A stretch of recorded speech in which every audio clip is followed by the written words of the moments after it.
Welcome to the Deep Dive. We're here to break down the big stories, find those key details, and get you up to speed fast. That's right. And today we are digging into yesterday's Major League Baseball games. June 25th, we had a full slate, lots of action. Yeah, it was quite a day. It really showed off how, unpredictable baseball can be. Totally. Our goal here is just to pull out the most important bits, the things that really tell us something about where the league's at right now. Exactly. You had some real nail-biters, some dominant wins. I mean, it felt like a snapshot of the whole season crammed into one day. Some storylines definitely popped up that we'll be tracking. Absolutely. And speaking of gritty, maybe we should start with that Astros-Phillies game. Houston just scraping by, one near. Oof, yeah. That was pure pitching and defense, a real chess match. Houston, Framber Valdez. Mhm. Wow, he was just dealing, wasn't he? Getting ground ball after ground ball.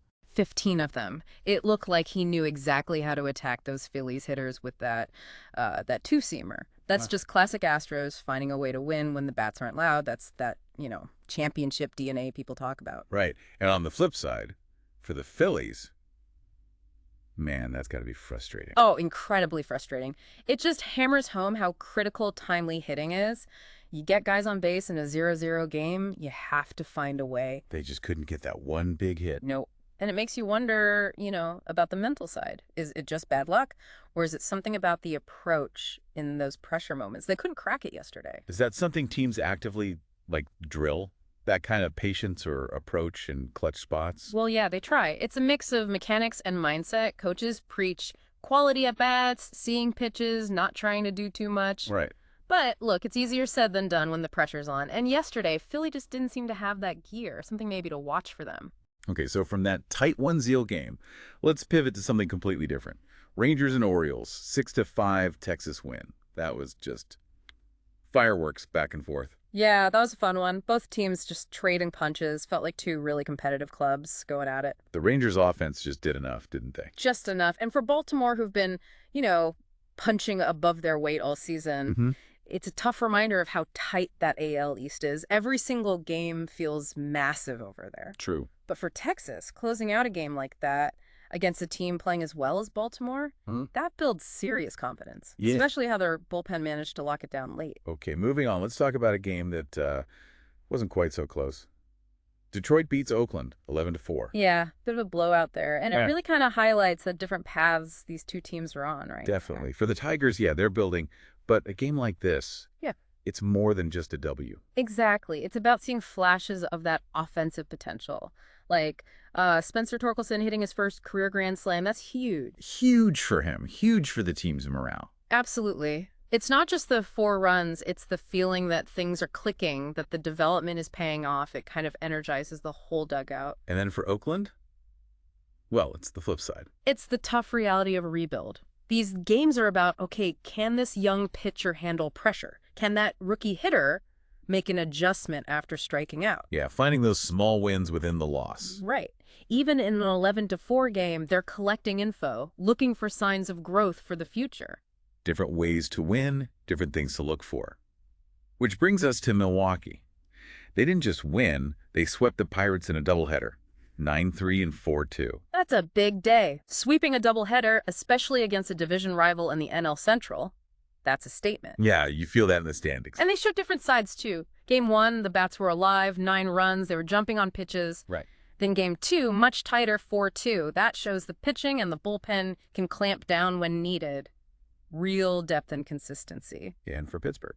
Tough day at the office. Losing 2 to a team you're chasing. It just kind of underscores the ground they still need to make up in that division. Okay, let's head west.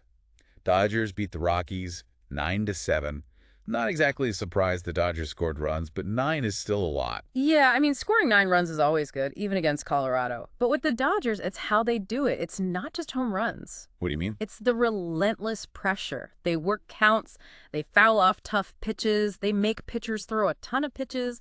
It just wears opposing teams down over 9 innings. Right, it's an offensive philosophy, not just talent. Exactly. It's that depth, 1 through 9, that makes them so dangerous. They just keep coming at you. It's a sign of an elite team, that kind of strategic hitting. All right, we got to talk rivalries. Cardinals and Cubs gave us a classic yesterday. St. Louis comes out on top, 8-7. Wild game. Oh, yeah. Lead changes, high drama, everything you want in a Cards-Cubs game. And for St. Louis, a team that's been kind of up and down, pulling that one out must feel huge. Massive. Psychologically, coming back like that against your biggest rival, that's a huge shot in the arm, builds a ton of confidence. And for the Cubs. It stings. Losing a close one like that, especially to the Cardinals, those are the games that can be really demoralizing. Just shows you every run, every out is magnified in those divisional battles. Okay, one more doubleheader result. The Angels took both games from the Red Sox out in Boston, 3-2 and 5-2. That's a really significant day for the Angels. You know, there's always pressure on them with their stars. Always. So going into Fenway and sweeping a doubleheader against the Red Sox, that's a big statement. What does it tell you? It says their pitching really stepped up, held a good lineup in check twice. And the offense, maybe not overwhelming, but they got the key hits when they needed them. Yeah. Opportunistic. And for Boston, tough losses. Yeah, definitely a setback for them. In that crazy AL East, you just can't afford to drop 2 at home like that. It really puts the pressure on. So these games, they show the Angels' ceiling, maybe, when it all comes together. Sort of, yeah. It shows what they can be when the pitching and hitting sync up. And for Boston, it's just a reminder of how hard it is to stay consistent over 162 games. The grind is real. So let's zoom out a bit. We saw all these different games yesterday. What's the big picture takeaway? What did yesterday tell us about the league right now? Well, I think it really painted a picture of where things stand. You've got these super tight races. You've got young guys making an impact and just that constant baseball excitement where, you know, anything can happen. Yeah. But specifically, the number of close games, especially that Astros-Phillies 1-0 game, it just screams that pitching and defense still win championships. Even with all the focus on launch angle and homers. Right. Being able to execute in those tight, low-scoring games, making the plays, getting the big out, that's still absolutely critical for any team with playoff hopes. And yesterday, you kind of saw which teams might have that DNA. Houston definitely reminded everyone. We also saw those rivalry games just pop with intensity, didn't we? Oh, absolutely. Cardinals, Cubs, Brewers, Pirates. Those wins felt like more than just one game in the standings. Yeah, like a momentum shifter. Exactly. In those tight divisions, beating a direct rival feels like it counts double almost. It affects confidence, the whole vibe around the team. The Brewers have got to be feeling great after sweeping Pittsburgh. And then you had that stark contrast, like you mentioned, with Tigers A's. Yeah, the difference between a team trying to build some positive momentum, get guys going. Like Detroit getting that offensive boost. Right. Which is so important for development and just, you know, feeling good about the direction. And then the other side, like Oakland, where it's the tough slog of a rebuild. Yeah. Focusing on the process, evaluating talent, even when the scoreboard isn't pretty. And it all just underlines the grind, too. Like with the Red Sox losing, too. Totally. It's a long, long season. Even really good teams hit rough patches. Being able to bounce back quick is key. And the Angels? Maybe they use that doubleheader sweep as a springboard. They'll certainly hope so. They need that kind of consistency. So yeah, yesterday was just...